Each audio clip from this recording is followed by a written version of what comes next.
بعد ما اشتغلنا وابتدينا نطور، عملنا دلوقتي في مشروع كان من 2013، ده كان حلم بالنسبه لنا، ويمكن لما كنت بعرضه على المستثمرين كانوا بيقولوا لي ده مدينه الاحلام. دي حاجه صعب ان هي تتعمل. طب لما عرضناها على مجلس الوزراء عرضوا علينا ان احنا ناخد الارض في الوادي الجديد ومسافات بعيده، وطبعا الكلام ده كان امر مش مناسب بالنسبه لي نهائيا. يعني ايه هي الفكره؟ الفكره كانت اسمها مدينه التنميه الذاتيه. والمدينه التنميه الذاتيه هي مدينه زراعيه صناعيه تجاريه.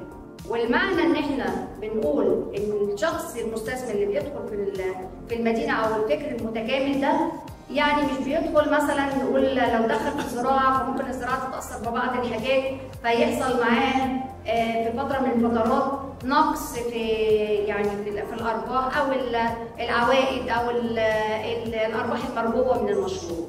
لو قلنا انتاج داجيني فممكن يكون الانتاج الداجيني بعض الطفرات بتحصل فيه او بعض المشاكل اللي ممكن بتحصل خلال فترات السنه. ابتديت نفكر بشكل منظومي او شكل يعني متكامل ان احنا نعمل اكتفاء ذاتي داخل المدينه، وان احنا نعمل مجموعه مزارع انتاج داجيني، وسواء كان يعني انتاج داجيني بقى بكل انواعه، وانتاج حيواني. وابتدينا ان احنا نفكر يبقى عندنا مناحي وعندنا مجموعه اراضي للزراعات، سواء كان زراعه المحاصيل العلفيه التقليديه وزراعه المحاصيل العلفيه الغير تقليديه.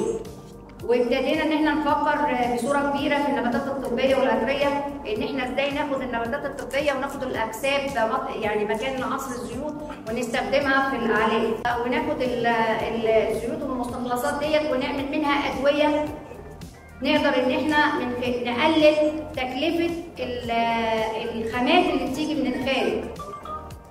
طبعا مع سياسه الدوله المفروض ان احنا دلوقتي بتشجع معانا ان احنا الصناعات المحليه، فلازم يعني نبتكر فكر جديد نقدر ان احنا نخرج بيه من الاطار ده.